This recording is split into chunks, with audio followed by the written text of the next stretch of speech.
this is Avery with our Visual Brains We Move series. Today we are working on auditory memory. For this activity, we are using plastic food and a lunchbox, but if you don't have that, any household items in a paper bag will work.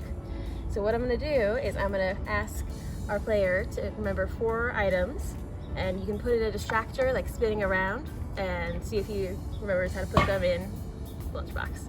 All right, Luca is going to demonstrate. So I'm going to do grapes, pizza, milk, and hard-boiled egg.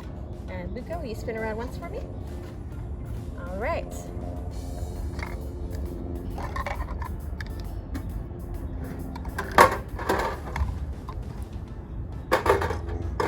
Thank you guys so much for watching. For more fun activities, go to www.ourvisualbrain.com.